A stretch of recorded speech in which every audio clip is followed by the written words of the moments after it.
The Wednesday week is sponsored by Bentoria.com. That's BENTORIA.com.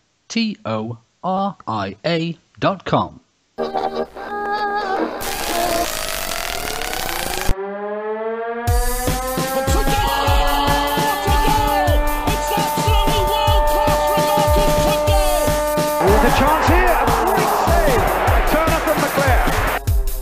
Might come. Terrific goal by Sheridan. Brexman against Jones. Get in. You could have two goalkeepers in there that would have trouble saving that. Hello there, ladies and gentlemen, and a very warm welcome to the Wednesday Week, the Sheffield Wednesday podcast. I'm Lord Hillsborough, and with me on the line, first of all, we have Victoria. Hello there, Victoria, my darling. Hello, my lord. Alive and well, may I just say. How's the head? The head is okay. I've had quite a traumatic day, obviously, because Victoria Wood, the comedian, passed away today. And I was at an exhibition for work and checked my phone, and I must have had 30 notifications on Facebook with people tagging me in RIP statuses by accident.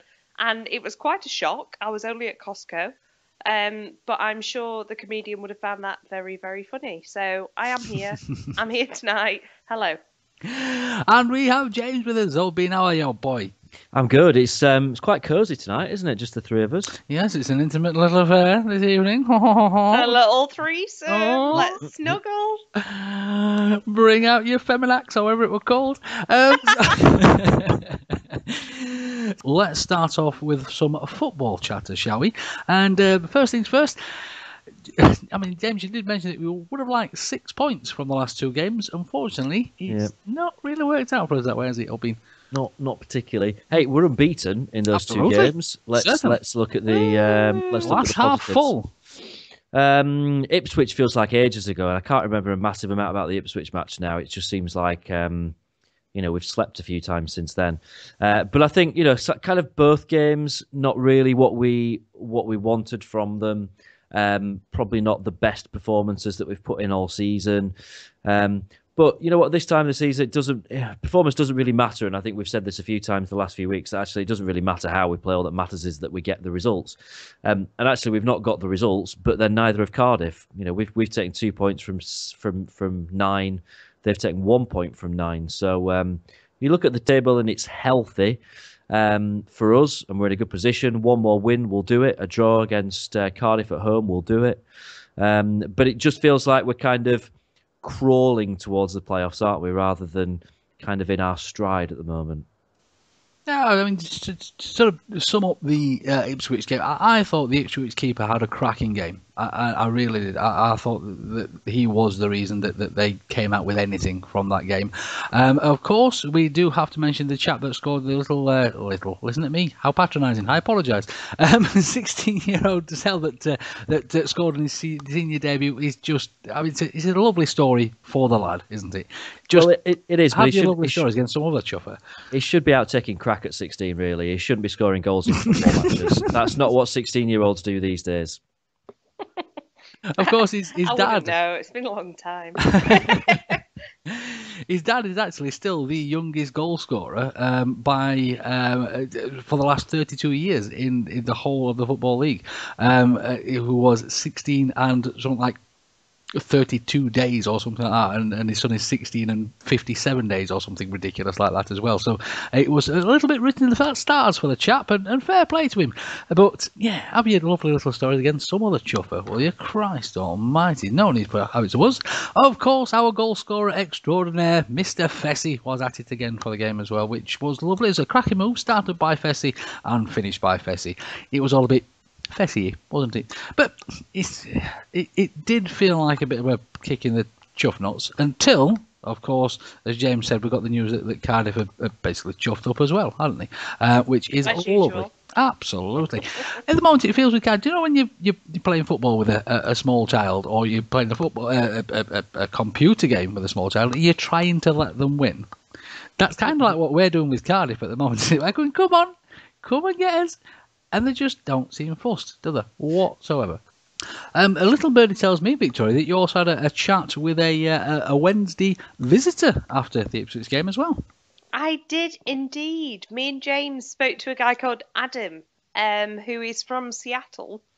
And last weekend was his first ever Wednesday game. And he's a huge Wednesday fan.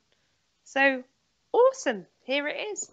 This is an official drunken interview. It's Victoria. I'm in the Riverside Cafe, and I have an owl all the way from Seattle with us tonight.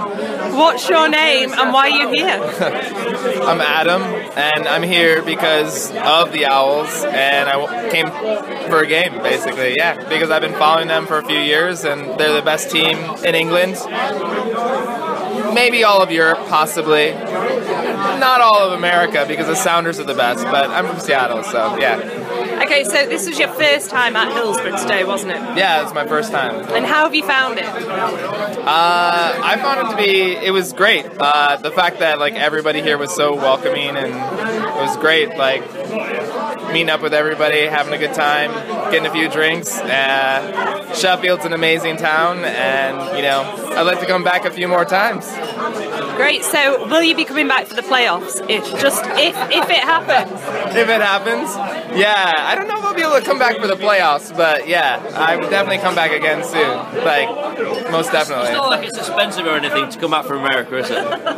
No. It may be like 5-10 quid, as they would say here. Yeah. So tell us, how did you end up with a Wednesday fan? How did this happen? How did it happen? Like in the 2000s, I was like listening to a lot of like, I was trying to be a DJ basically, and I was listening to a lot of like 70s and 80s like synth music, and I got super into bands like Human League, Heaven 17, ABC, even Pulp, like indie rock, stuff like that, and I started to notice this pattern that I like really liked a lot of the bands from the city, and so I just started to have this affinity for the town and the city and stuff. So a few years later, I started to get more into soccer. I played like youth soccer, but I started to play more like rec soccer and stuff. So football as they call it. Shit. And so I started kind of looking around for a team, because that's like what Americans do. They look for like European teams to follow basically. And so I thought Sheffield, and obviously I started looking at Sheffield, and I saw the Wednesday, and they've got all the history. They've got a fucking great name. Like, who names their team after a fucking day of the week? I mean, seriously. That takes balls. And it's a great name. It's Hump Day also, which is great too. And you got the Owls, you got the history. It's not United, which is really important too. So, yeah. All that. So today was your first, obviously, live Sheffield Wednesday game at Hillsborough. But do you remember anything else from the past? Are there any other games that stand out for you before today? Honestly, I can't watch a lot of the games, but I would read the highlights or watch them on YouTube and stuff like that. And, I don't know. Just this year when the season started, particularly, I remembered the fact that there was a lot of players coming in, a lot of new players, and honestly got really excited before the season started, and I was like, I gotta go out there.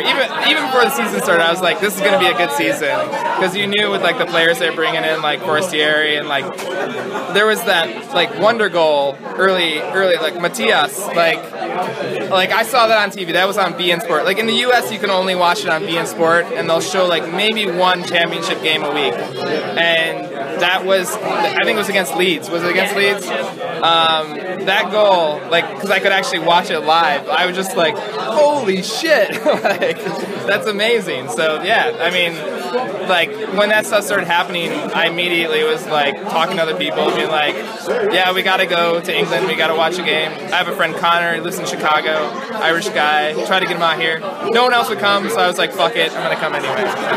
Okay, so obviously a lot of our listeners are from all over the world who listen into the podcast, and you want to get some Seattle Owls together, don't you? So if anyone wants to get in touch with you, how do they tweet you? I am Adam Cray, Kryky on Twitter. And yeah, definitely tweet me. I'm sure there's a few out there. I've encountered a few over the years, but there's no good way to get everybody together because honestly it's so far away. It's like 8 time zones away. So yeah, if we could get together, that'd be great. There we go, Seattle Owls. Keep in touch.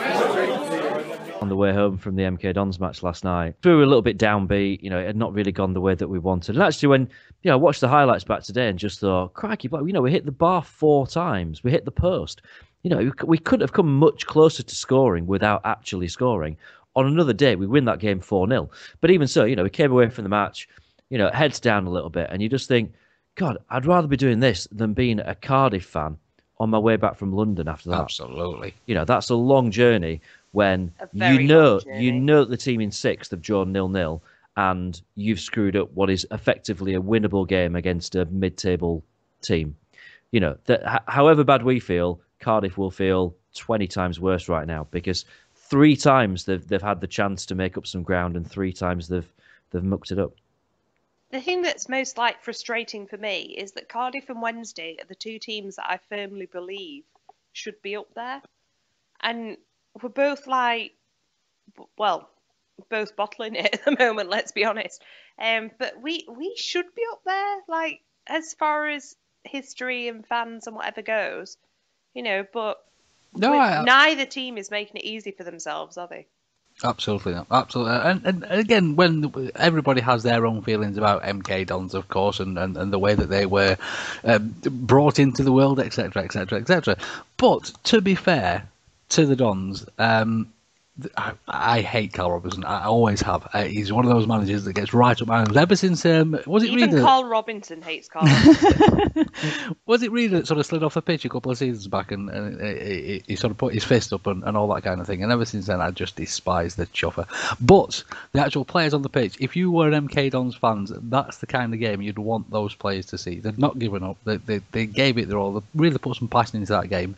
And again, hitting the bar 4 times. And it pains me to say, another chuff up by the ref. The ref completely lost the game, in my eyes. The incident with Wallace wouldn't have happened. Yeah, he was an absolute disgrace last night. And I've been very, very cautious about refs this season and not said too much because, like I've said before, stuff happens for us and we don't moan. So why should we moan when it goes against us? But last night was one of the worst refereeing performances that I've seen in the last at least 20 years. He was terrible. He completely lost that game. He just suddenly got trigger happy with his cards and just lost that game. Absolutely terrible. I think there were, in terms of the yellow cards that he dished out, and I'm missing out the Forestieri incident out of this. I think the others were all yellows. I think they were, but the way he went about it just caused so much atmosphere and so much trouble that it just caused a problem and he couldn't control it. If you're going to cause that issue, then deal with it. But if you're not, then yeah.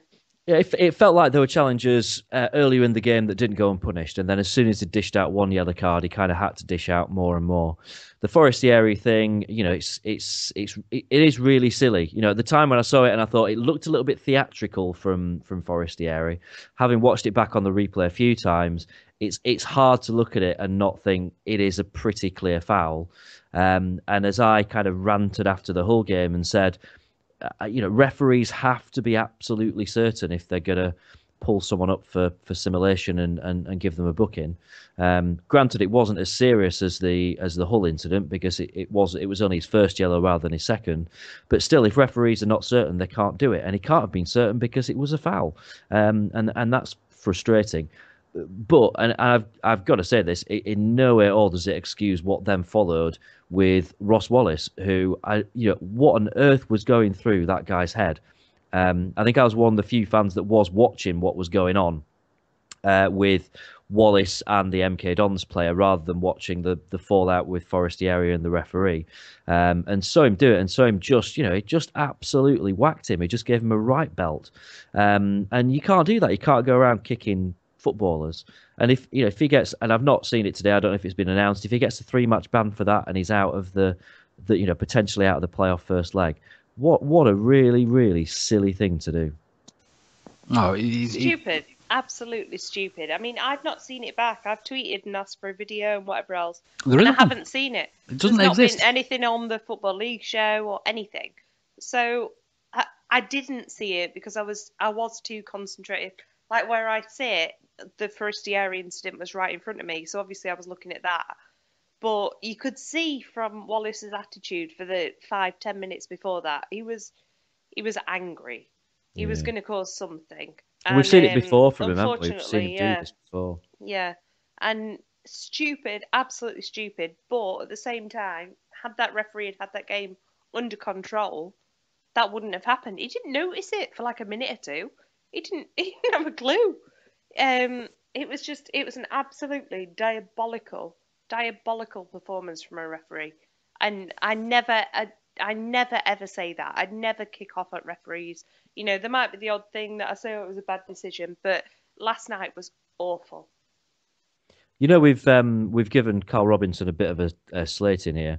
I think what we have got to do is just give him a little bit of respect for the fact that, you know, he came out and said Forestieri is one of the best players he's seen. There's no way in the world it was a dive, and it was a disgrace that it was given a yellow card. And I think, you know, it's one thing having, you know, a little bit of gamesmanship, but I think that was nice for him to say that. Nope, it's still chuffer. Absolute and utter chuffer. Did not sort of run into not sort of run into, but he had a bit of a set to with the fans as well during that incident as well, and was screaming at the Wednesday fans in the South Stand. Obviously, it all got a bit fractious, and it all comes back to the referee completely and utterly chuffing it all up. His job is to control that game non-stop. That is his entire job for the night, is to control the game and keep everyone under control. And he didn't do that. He lost it completely for like 10 minutes. It was terrible. It was like watching Sunday League, and like a really, really bad Sunday League. Like, he just had no sort of authority or anything over that. He was awful. And of course, after all that nonsense, there was also a rather nailed-on penalty shout in my particular eyes. Again, I do not understand why we were not awarded that penalty. Yeah, it was the kind of thing that you see them give them, you see them not. I wouldn't say it was a nailed-on penalty because it did. I watched it back on the replay and think, yeah, that could be a penalty. Equally, you see them not given. Equally, could have given it as a free kick on the edge of the area because it wasn't, you know, it wasn't clearly inside the box.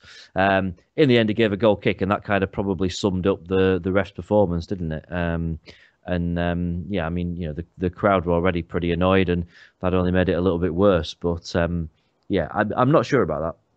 I think I need to lend you my blue-tinted spectacles, James, so you can see everything from my happy clappers point of view. Hang on, here we go. Oh God, that was a red card. Get him off. Get him off. Nailed on. But yeah,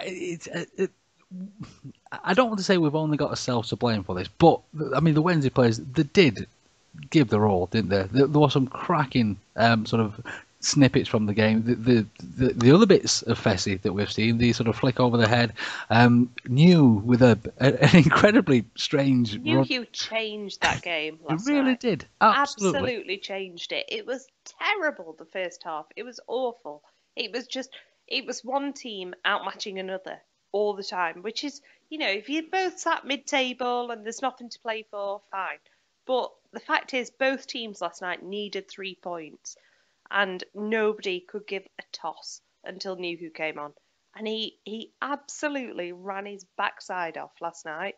Absolutely did. And he completely changed the game. For the minute he walked onto that pitch, we were a completely different team. And I think he deserves a lot of credit for that. I think he really upped the tempo last night. And the minute he came on, all of a sudden we were getting up there and we were putting balls in and we were trying our best. And obviously, we hit the woodwork, 4 times? I agree with everything you've just said, apart from New doesn't walk on a pitch, he struts onto the pitch. He struts. He does strut. He does a little slut drop as he comes on. And he's, yeah. Bit of a flick of the beard. You're absolutely right that he did make a big difference, and we needed to change the shape because it wasn't working in the first half. I would say I think it's a bit harsh to say that they didn't care in the first half and that we weren't trying to win. You know, we were playing against a team that were playing 2 banks of 4 really deep. They got an 8-man defence, and I was, if anything, last night I was really disappointed that MK Dons, a team that basically needed a win to stand any chance of staying up, came here and played the most defensive game of any team that's played at Hillsborough this season and made little or no attempt to even get out of their half. There was a period of about 25 minutes in the second half where it was just wave after wave of Wednesday attack. They didn't I don't think they got out of their own half, and they were happy to sit back and do that. And I just think that's really disappointing for a team that's still, mathematically they still had a chance of staying in the division. Why they're willing to do that just seemed really poor. That. All in all, it was a bit of a first night, wasn't it? But again, good old Cardiff completely and utterly chuffed themselves up again, didn't they? And our lovely friends over there at the Besotted podcast and our Brentford chums did a wonderful job in there, sort of keeping our playoff hopes alive. As much as I am quite grateful to Brentford, it's going to cost me an absolute bloody fortune in beer, because I did promise to buy them all a beer if they beat them last night. So next time I'm in London, I'm going to have to take out a mortgage, I think, to sort that one out. Oh no. Jeeves, we're going to need some more equipment. Then you need to speak to Oddballs, a speciality. What the? Oddballs, a speciality deal in steel, food, and engineering equipment. Where's that voice coming from? We offer great deals on all types of equipment and can include dismantling, delivery, and erection anywhere in the world. Did he just say erection? We can also buy your surplus equipment or sell it on commission. With over 30 years' experience, let us achieve the best deal for you. Where can I find out more, Voice in the Sky? Go to www.ventoria.com. You heard him, folks. Jeeves, get a broom. Right then, ladies and gentlemen, so let's crack on with the Wednesday news. Quite a bit of it this week, actually, which is somewhat of a complete U-turn to last week, because last week we were really struggling. Hence Victoria's Lady Parts talk. But the first thing that we do have to mention is that Carlos has extended his contract. We're not sure how long for. We don't have a great deal of details, but after a bit of a sort of time there, isn't it wonderful news? It is, but it's like, give us some freaking details. We don't know anything about this. It's like, oh yeah, he's extended, he's going to be here for a while. Okay, so is that a year? Is that a month? Is that a week? Like, nobody knows. Just give us some freaking details. Some people know, but they're all sworn to secrecy. I've tried to extract it from them and failed. Me too. Yeah. Look, what I would say about this is I think it's great news. I think that clubs change manager far, far, far too often. And, there could even have been an argument if we didn't go up in the playoffs this season that we should change manager because we've not got promoted and promotion was our target. I'm not saying that that's what I think, but you could argue that you would see clubs that do that change their manager after not going up in the playoffs. I think it's absolutely brilliant that we clearly have a chairman and an owner who really values consistency. We saw all the players that he tied down to longer term contracts in January, who were the really key players for us, and we talked about that at the time and said it's the spine of our team that he's got tied down now. Not just 1 year extensions, but they're all given kind of 2.5 year, 3 year contracts. Now we know that Carlos has signed a contract. We don't know how long for. I'm guessing, and this is just purely my speculation, is that it's probably only another year, and that there's various clauses within that about extension and get out clauses and all sorts. But I don't know. That is just purely me speculated as to why they would keep it so secretive, is that it's probably only quite a short-term extension to the contract. Ultimately, it doesn't matter. It gives us stability now. It gives us stability over the summer, which is brilliant. It gives us that little bit more stability actually going into what's a real crunch time of the season. And I think it's a good bit of business by our chairman, and I'm very, very pleased about it.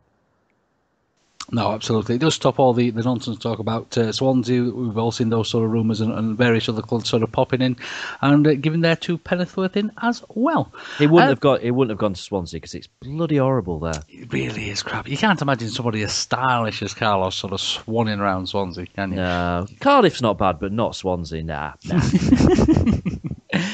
Right, next fantastic bit of Wednesday news as well. Of course, again, Mr. Matthias. How on earth are we saying this these days, James? Matthias. He has won the Goal of the Year competition for his wonder strike against Leeds, which is, again, brilliant. It's popping that little spotlight on Sheffield Wednesday Football Club again, isn't it? Do you know what? This is rare, because it happened on about, week 3 of the season or something like that? It was really early. And if you go back through it's normally the more recent goals that win it, which shows that it must have been an extra good goal for it still to have been in people's minds. However, we have to point out the fact that this is done by voting, and as we know, anything that involves Sheffield Wednesday in the shortlist, we win, regardless of how good it is or not. So actually, we could have put in, I don't know, what was our scrappiest, most rubbish goal of the season? One where Atty just bundles it over the line after a goalman scrapple. It would still have won. It would still have won, yeah. It went in off his bottom, and it would have won goal of the season by a country mile. That's the way that we roll, isn't it? Oh, absolutely, but I'm sticking with the fact, with my wonderful blue-tinted spectacles, that it was by far the best goal of the season. It was a wonderful reaction from the Leeds fans in the background. The one thing I don't like about that goal, the commentary for it is shockingly bad. Where's the big screaming, how wonderful is that? Not just a bump, dink.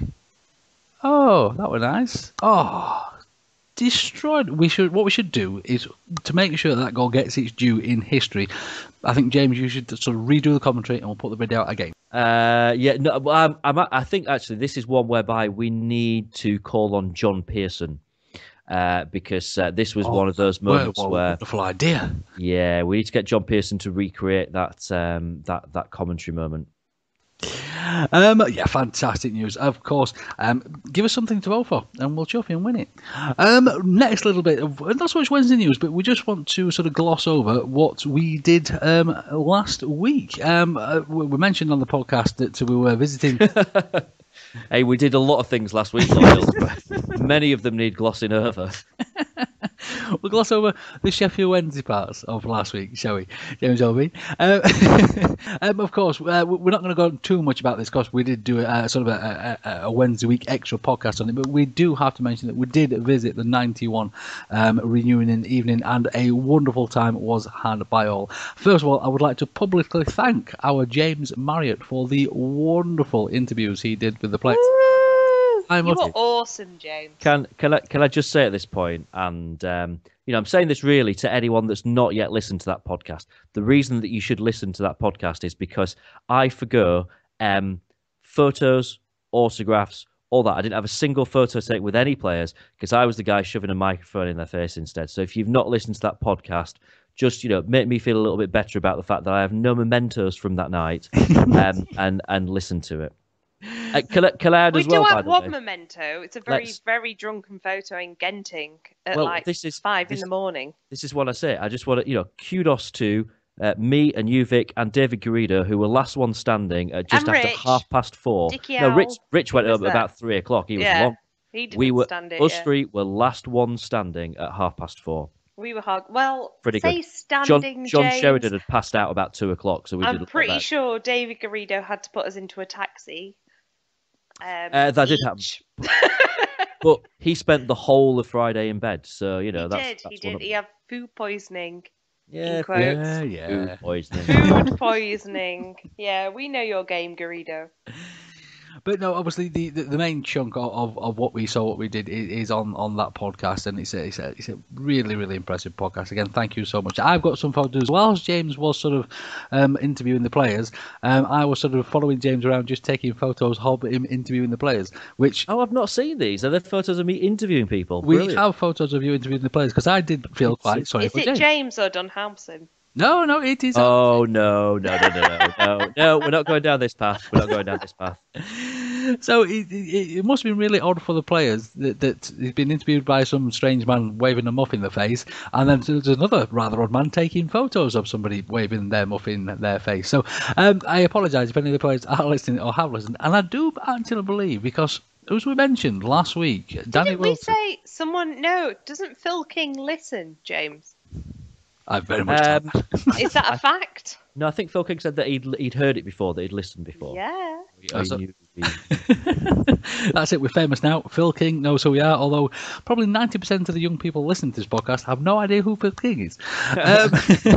But no, it was lovely to relive those moments. Ron was on fire, Shez was on fire, and just ridiculously drunk. Shez had a lovely night, didn't he? He had a great time. I want to have a night out with Shez. No, I'd die. You really don't want to do that now. But he's clearly he had a lovely time. Yeah, you mentioned that his son's a Wednesdayite, and he must have said we're all Wednesdayite about 15 million times, which is fantastic in a drunken, silly type of way. But no, he loved it, absolutely loved it, and what a pleasure to finally meet you chaps as well, face to face, which was fantastic. Which is quite odd. Someone actually said to me on the night, I find it quite strange that you and James are actually really friends. Because I thought it was all for the podcast. All for the podcast. Whereas I hate you both, and it was the first time I'd met you. It was just a random bloke. He was like, I think it's really nice that you and James are actually friends, because I always just thought when I listened to it, it's just part of the podcast. I'm like, fucking hell, I've booked holiday. Yeah, we're off to Spain. The Wednesday week is going international. I'm going to do a vlog. Oh my word! I don't want to see that.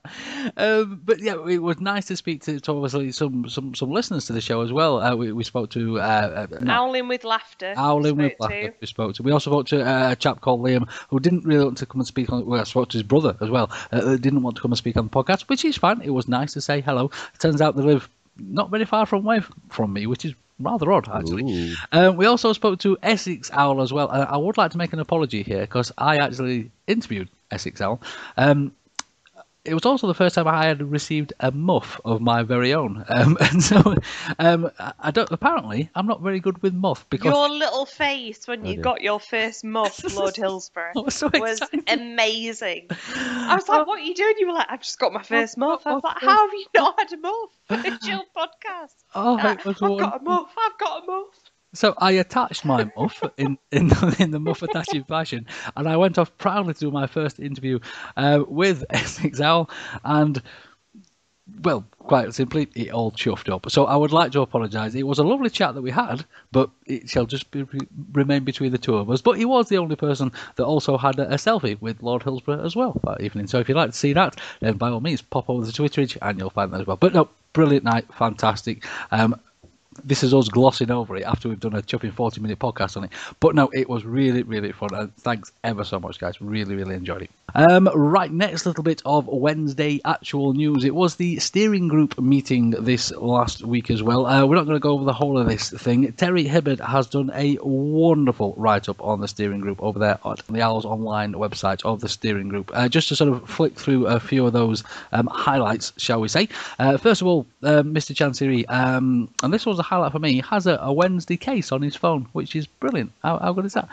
Nothing through the steering group, of course. That's because he gets it free from the club shop, isn't it? It's just tight. Just go in and be like, yeah, Chancery, just holds it up. Yep, bye. See you later. I am Chancery. I will have anything I like on this show. But fair play to him for it. But I just thought it was lovely that he had that on his phone. That was the main thing that I took from Terry's write-up. Thanks for that, Terry. The sort of other big thing that I noticed on there was that the second season ticket window has been a fantastic success. They've confirmed already that more season tickets have been sold for next season than have been sold for this current season that we're in now. So there will be more season ticket holders there already. And of course, there's going to be more to come after the next phase as that as well. And a really interesting one I thought was the average number of juniors who actually have a season ticket at championship clubs is around about 1,200 per club. Wednesday have already sold 2,500 for junior Owls fans, which is brilliant. This is bringing the youth back to Sheffield Wednesday. That's the future. That's what my kids are going to watch. That's what our kids are going to watch. That's brilliant. It is fantastic, and it is from a business point of view, if you like. It's solidifying that fan base. I mean, those sort of 2,500 fans might be season ticket holders for the next 20 years. We don't know, even if half of them are.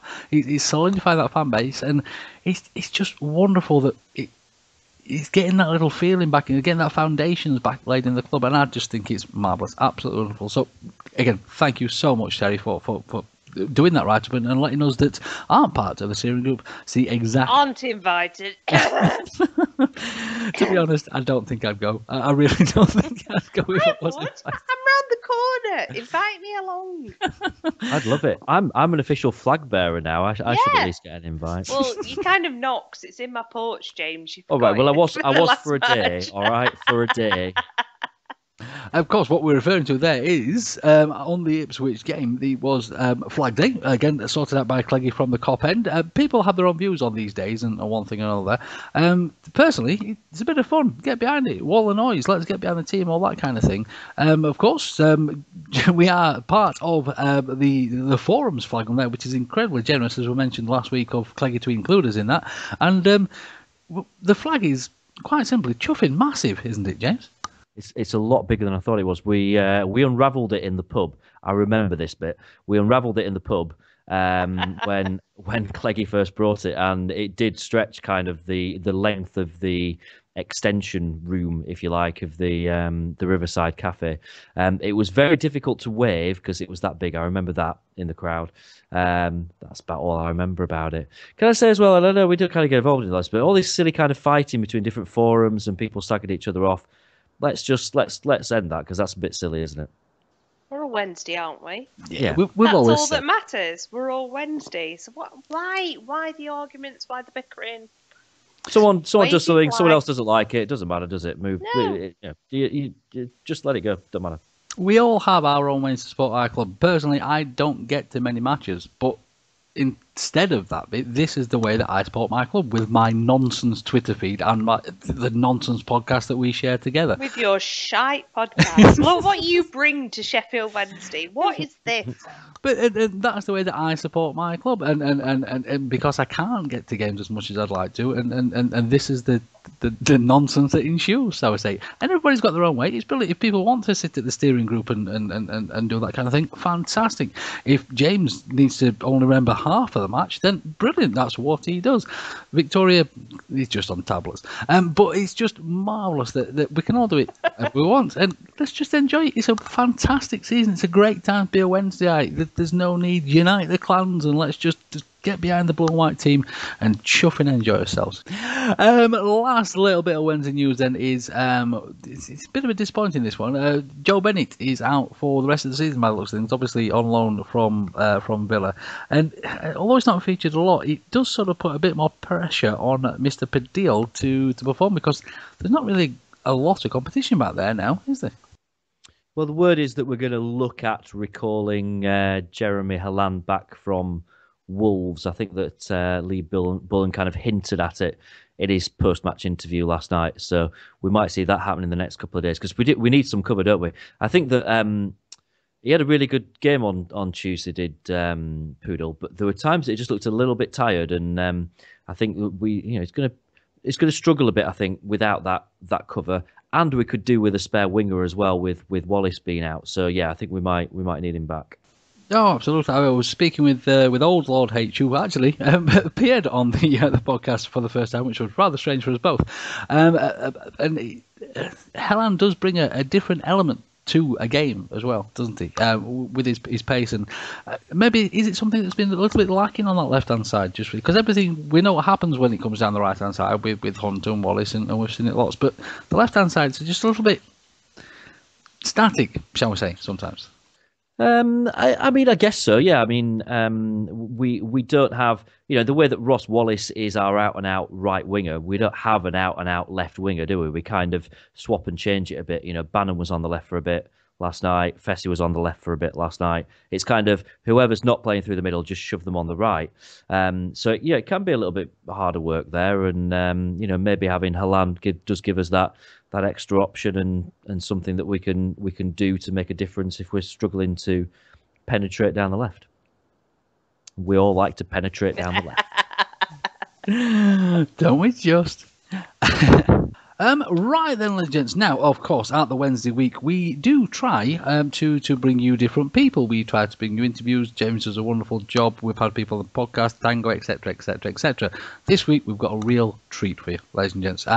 We've only gone and got Lee Chuffin Peacock on the podcast with us, so we had a bit of a chat with him earlier. This is Lee Chuffin Peacock. Lee Mother Chuffin Peacock has joined us on the podcast. We had a chat with him earlier, and we started off by asking him if there are any similarities between his Wednesday team and this Wednesday team. I think looking at that team, the one thing that got us through, and I very much, you look in the Prem a bit like Leicester, is that real workman-like spirit, that togetherness. We've done things on and off the pitch, and I think that's what really kind of shone at the end. You went to the time we got to Millennium Stadium, some of the lads are running on fumes the way they were. The likes of Bully, who was obviously getting on a little bit at that point, but that togetherness, the fans, the push, and I still to this day, the one moment that I remember from football was not on the pitch or lifting a trophy or scoring the goal, was when we actually pulled into Millennium Stadium. We kind of forked round and just turned around to the right slightly, and I was sat on the left-hand side of the bus. And all of a sudden, some of the supporters, it was more or less like, it seemed like about a mile long, just kind of funneled in, Wednesday supporters.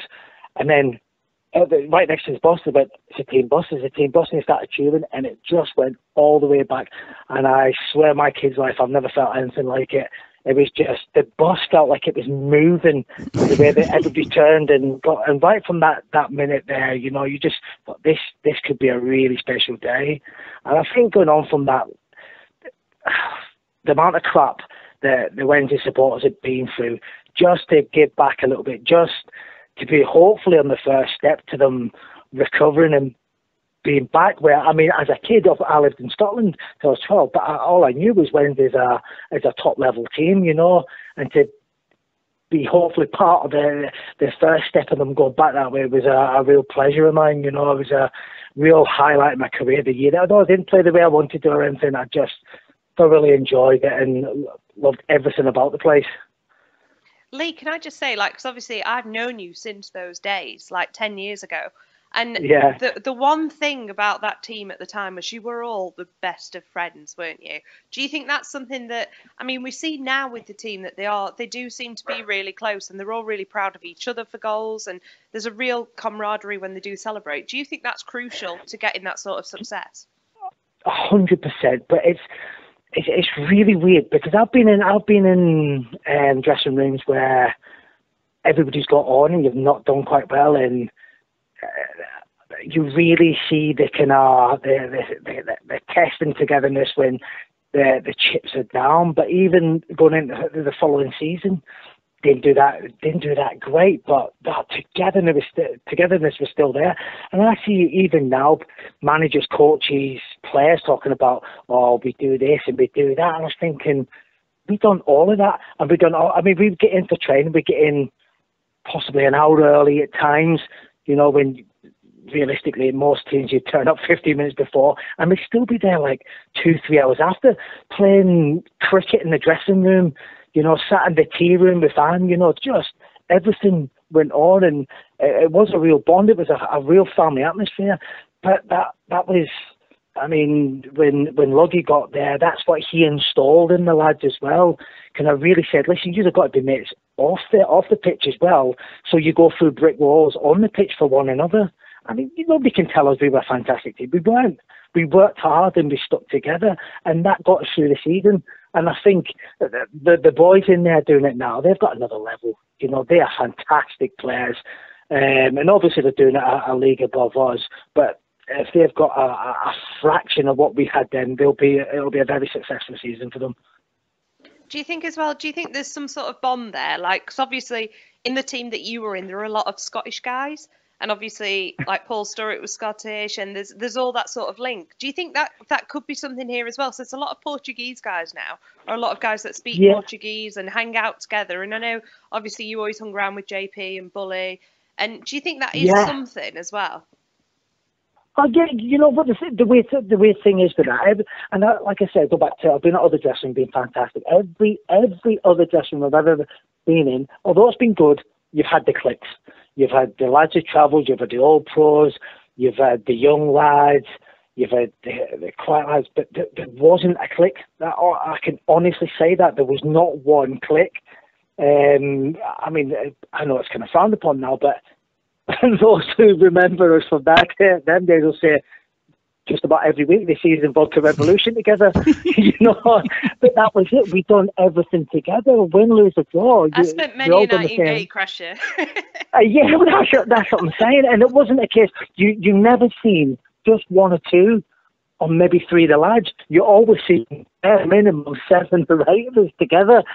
And I know that's not how it is now, but that was a thing. You'd always start off ending going up, no, and then everybody would talk each other round. And all of a sudden you've got a massive squad.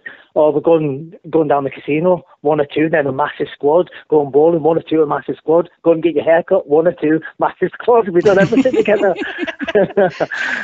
Your wife must be incredibly impressed with all that kind of thing, all point. You've made it. Obviously, I've read interviews with you before, Lee. You've been perfectly open. At times, you've sort of fallen out of love with the game. But obviously now in coaching at Eastleigh, and you've sort of rediscovered your love for the whole thing from a teaching and a coaching side of it. Yeah, I'm laying it on the line. I only wanted to do. I didn't want to play football and win for myself. I wanted to do well. I wanted to impress the supporters. They were the number one, because if they say you're doing a good job, 9 times out of 10. They're not lying, you know what I mean, or they appreciate the hard work, which I try to deliver all the time. But next would be the manager and the players, and the very last person was for myself. I wasn't in it to succeed. At times it felt like a job, and it wasn't until well after I'd finished and got into coaching, I talked to a guy called Alan Smart, who played with Carlisle, and he was very, very similar to me, a couple of years older, and I just go, do you miss the game of that? And he goes, every day. I missed the banter and I missed the games. I go, you missed the games? I hated them. I felt so nervous, and I was going, well, you think about it.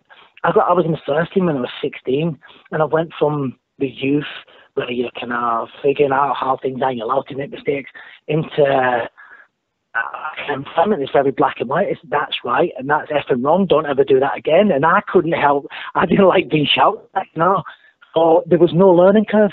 It was just thrown straight in. So I went from just really enjoying my football to that, and I didn't adapt. I didn't adapt well, but I managed to just kind of hang on for 20 years. But it wasn't until I finished, and it was just by luck. I fell into coaching, really. I was given an opportunity to go back and play, and I was sat playing FIFA and watching Champions League, and I got a phone call from some down east, and he said, do you fancy coming train? I just thought, not interested. I'd retired at that point. And then he rang me the following week, and I was getting the bug, but I was too pig-headed to say yeah.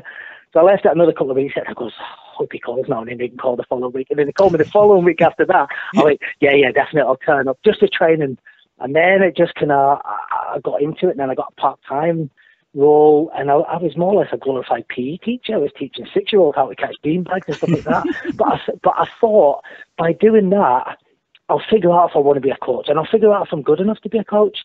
Because you have all seen, too many times you see ex-players get chucked in, they get a job, and then you never hear of them again because they've not learnt the ropes of coaching. Football's changed, massively changed, changes every month for me, and you've got to learn. And I feel it myself, and I've never been big-headed in any way, shape or form, but I feel I'm a better coach, a hell of a better coach than I am player, because of the route I took.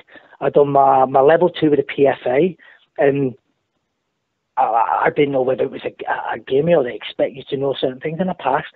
So I'd done my B with the A license, with the FA, because I knew straight away, if I'm not good enough, they'll just tell me and I'll fail. But I got passed and I got told straight away, apply for your A license. And I thought it was a mandatory 18 months. You had to wait. They goes, no, apply now. So obviously I spoke to Bully after that, and I said, I'm allowed to apply for my A license. I've been recommended straight away. I was the only one on the course who got that. And I goes, listen, I know there's one going up in Scotland, and I know he knows everybody in Scotland, and everybody in Scotland knows him. So and Hong Kong and England. So he pulled some strings and got me on the course straight away, and I met some amazing guys. And as you're saying down there, the best guys I met on there, the Portuguese, there's about 12 of them on there. They showed me another way, another kind of way of getting information, making demands of players, and that's what these courses are about. It's not going to tell you anything new, the course. But it's the people on there, their ideologies and their philosophies and everything to do with football. And it's not always right, but you get glimmers of it, and that's what football's all about today. Because, like I say, it's ever evolving. You look out just in the last 5 years, how it went Barcelona, Real Madrid, Atletico Madrid, Bayern Munich, Barcelona. Now, and next year it could be Leicester up there. And everybody's talking about the passing game and everything like that. And then Leicester go, you know what, scrap that, go in the bin. We're going to sit deep and hit you in the counter. What are you going to do now? And it's mind-boggling. Nobody could have predicted how the Premiership went this year. And that's what brought the love back. That's what brought the love back for me. Being able to just go, today's a new day. What the hell's going to happen? And that's. I felt like. I mean, hopefully you guys will have seen that. For a long time, teams just plays 4-4-2 versus 4-4-2. And basically, how it was, how well the back four and the two midfielders defended against the two wingers and the two strikers attacking. 9 times out of 10, if you're the better players, you won. But now formations matter, tactics matter. They make a massive difference in games, and that's what's got the excitement back for me. Thinking back to the season that you guys won the playoffs and won promotion, and just thinking about the team today, and obviously the last 3 games we've only taken 2 points. We're just kind of stuttering towards the playoffs. I mean, you were kind of outsiders, weren't you, going into the playoffs 10 years ago? Is that something that psychologically does that help that you've not got the pressure on you that the team that finishes third has? 100%. For me, I've always said that. I think it's a team that kind of stays at the back or nips in kind of last minute, ends up with a lot of the momentum going forward. The guys who maybe finish third, their bubbles burst a bit with the fact that they've not got automatic promotion. They're downhearted, and if you're an outsider, it gives you a certain amount of freedom to go and play, because I know your supporters and your players, there is expectation, don't get me wrong, but you know what I mean, you've done well, you're like, yes, we're in here, so everything feels a bit like a bonus, if you've just crept in the back door. I'm not I hear it all the time, and I hear it from ex-pros and everything, people saying at this time of year, players have already got their sandals, they're on the beach and the beach. I've never known anybody do that. I've never known a professional do that, because whether you're mid-table, at every player that I've played with, every minute, every tackle, everything means everything to everybody.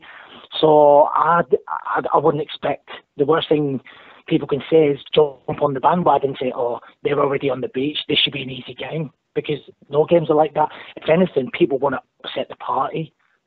So for me, I mean, Wednesday going in at the last means nothing. It means nothing. I would say the momentum from Christmas, thereabouts going forward, should be enough. The other teams have been up there and have got away a little bit and have been up there. And Wednesday have kind of gathered momentum at the right time. For me, that's key. Momentum at the right time. They've had this little blip just now, and that's a kick up the arse need. Because sometimes you get a little bit carried away with it. You go, right, okay, back to business again, just for the right time to clinch that place within the playoffs and kick on through the playoffs also. It's an exciting time in the Wednesday night at the moment, old boy. It really, really is. That's amazing. We've not seen it for the past 10 years, Albin. Now, of course, one of the reasons we want to get on to is to have a little chat about your charity escapades, because you're going to be doing something that's a little bit close to our hearts on this podcast, aren't you, old boy? Yeah, well, I mean, I've done the Red versus Blues. A lot was playing on my mind, and I spoke to the guy down at the acute stroke unit, and then obviously what happened with Chris was tragic. Having played with him in the charity game and seeming like he was on the road to recovery, looking strong, and such a great guy, and then just with the timing of it passing, it just like obviously. To work with the organisation, the people who often support himself and his family, So obviously spoke to you, spoke to yourself, and kind of the idea is with the football this year, the European Championships out of France going to cycle to all 10 stadiums. It's going to work out. There's a couple of, don't get me wrong, there's a couple of train journeys because I have to do it in 10 days. But the idea is to do over 100 kilometres a day. Now, bearing in mind, I've only just started training on a bike, so I've kind of got just over 70 odd days to get up to 100k a day for 10 days. It's going to be so, to say the least. It's going to be mentally draining, but yeah, but I look at, I mean, that charity game was just such an eye opener, you know, and real pain, what people go through every day, both the people dealing with it and their family and friends around it. This is a walk in the park compared to that type of thing. So, and just try and raise the awareness for Cavendish and obviously the guys down at the stroke unit, and where obviously there was a lot of Sheffield Wednesday supporters and hopefully some good United supporters willing to donate as well, and hopefully getting hold of the likes of Bully and people high up at Wednesday. Hopefully we can get a lot of the supporters involved, because the idea is I want to hit a couple of the fan zones, meet people. I mean, it's 10 days on the road on my own, no backup crew. I'm going to be filming all my training. I'm going to be filming everything out there and make a bit of a journey from start to finish. And hopefully, one, there's a profile for both fantastic charities, and two, there's even more money, you know, to support them in the great work they do. So can I just ask then, Lee, obviously it's all come from the Reds versus Blue match where you met Chris. And Chris Travis was a huge friend of the show, you know, a big friend of mine. I was absolutely devastated when he passed. But what did you speak to him that day? Like, did you get to meet him? So he was a huge Sheffield Wednesday fan. Tell me about that.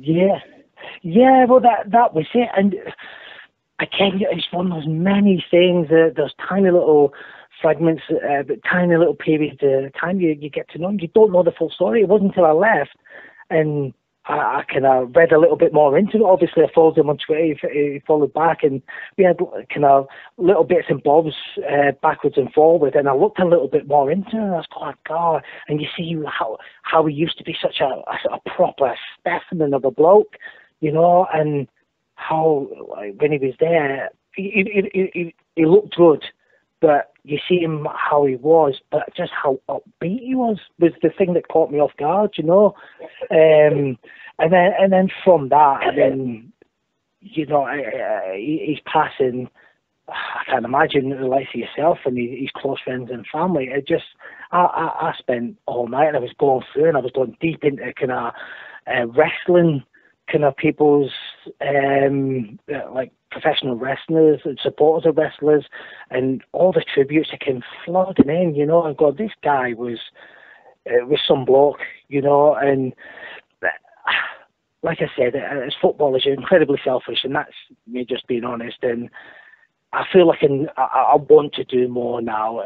I'll start this video blog, and hopefully there'll be momentum with that. I'll try and get other people to plug it for me, and hopefully there'll be a bit of story behind it, a little bit of banter, and a bit of piss taken on my behalf, no doubt. But it's like I said, that's the thing that'll get me through it. Is just going, no matter how much I'm hurting on those days, and how lonely I'll be because I will miss my family terribly.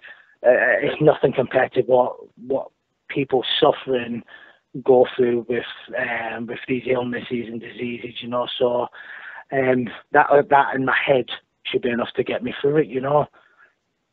Well, I can tell you now, like, as a good friend of Chris over the last year or so, like, obviously for me it was a huge, it wasn't a shock because I knew it was coming, but at the same time it was such a thunderbolt like through me. But he would be absolutely buzzing. I'm able-bodied. I want to do something, and just you see a lot of people go, "Oh, yeah, that's great what they're doing," but everybody can do something. It doesn't have to affect you to want to do something either, you know. So that's the thing behind it. While I still can, I want to do as much as I can, basically. You're not that old yet, old bean. Crikey, you settle down a bit there. But no, of course, when it comes to publicity, I mean, our tiny little show will always do our very best to help anybody. We've said that a billion times, and I just think it's absolutely admirable what you're doing, and it's a pleasure for you to come on here and speak about it.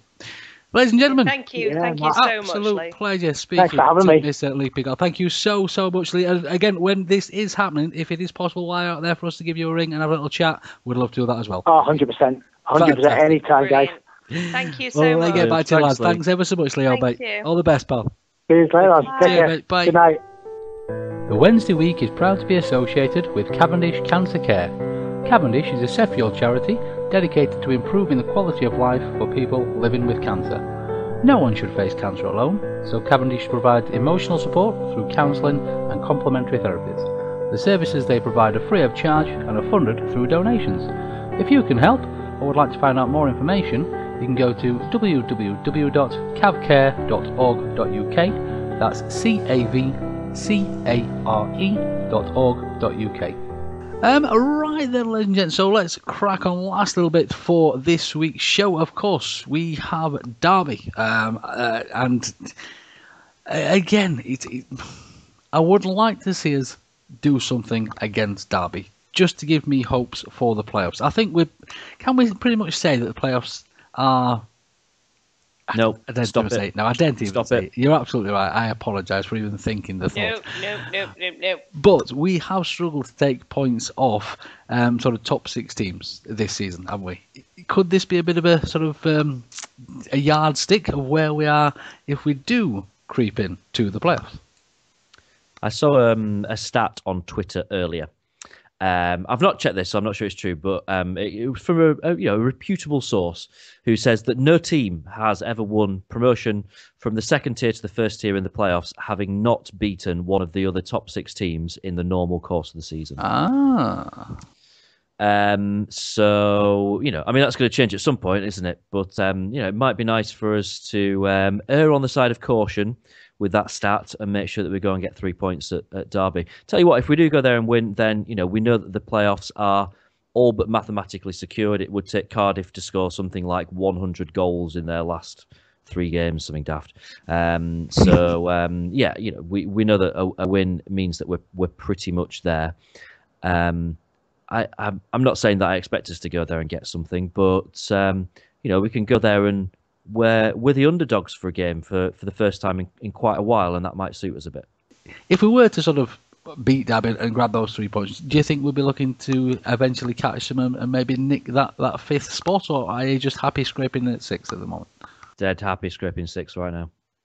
I think you ask us beginning of this season, we would have been so happy scraping 6th.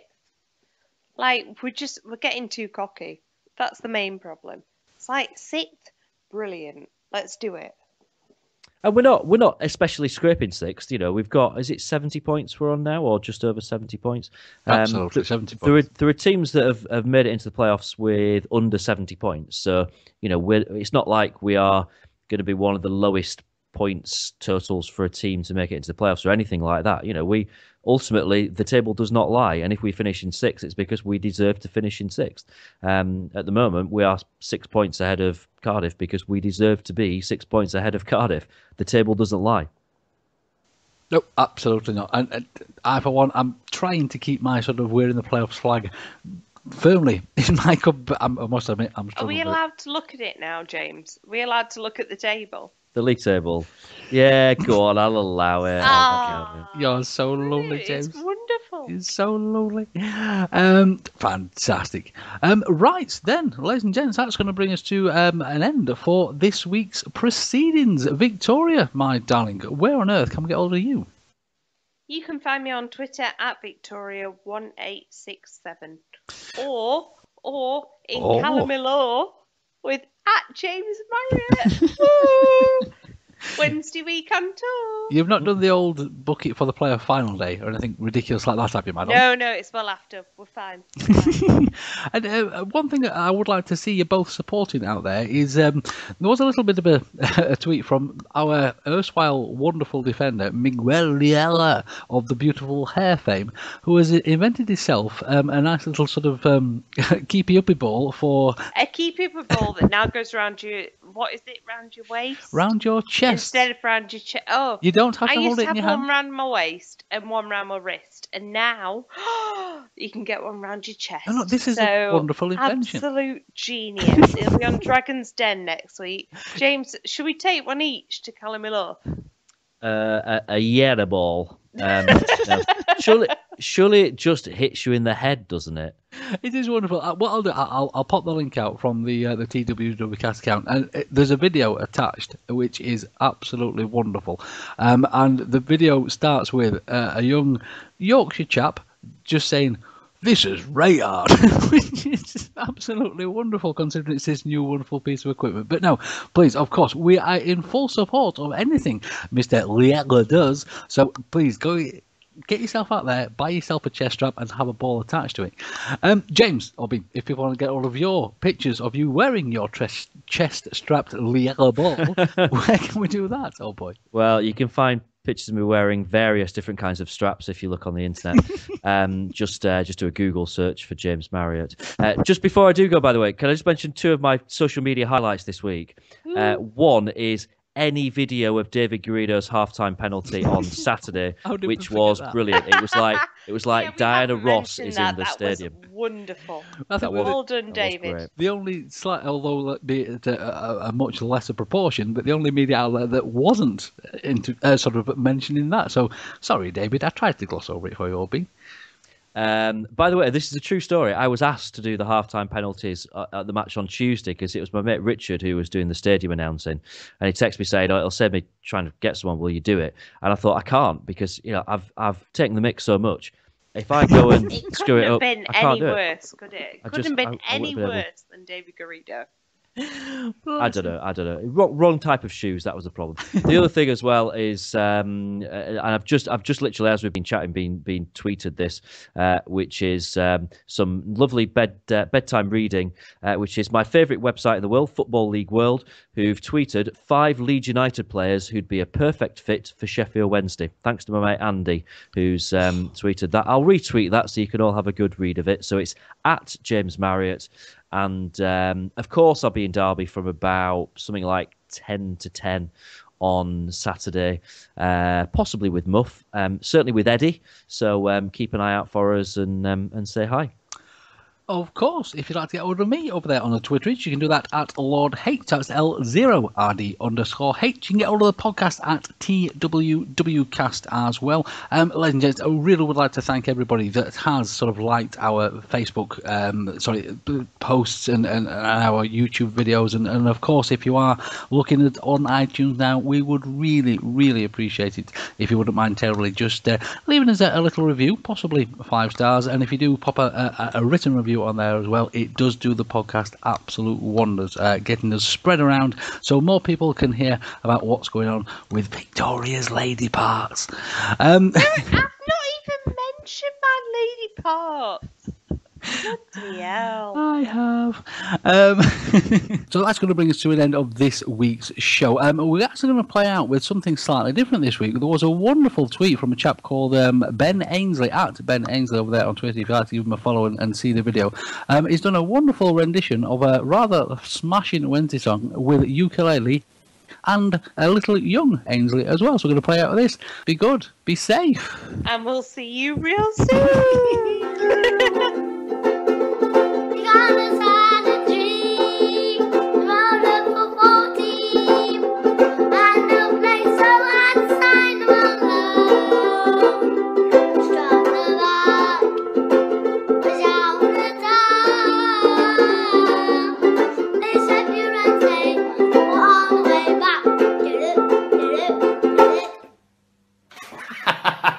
The Red versus Blues charity. It was a charity football match. Uh-oh. What happened there? I don't know. Has he gone? Yeah, it sounds like a cat being sick. Oh, really Like something strange. out of a horror movie. That was really Yeah, weird. I played in Red vs. Red versus It's got The Exorcist just popped in.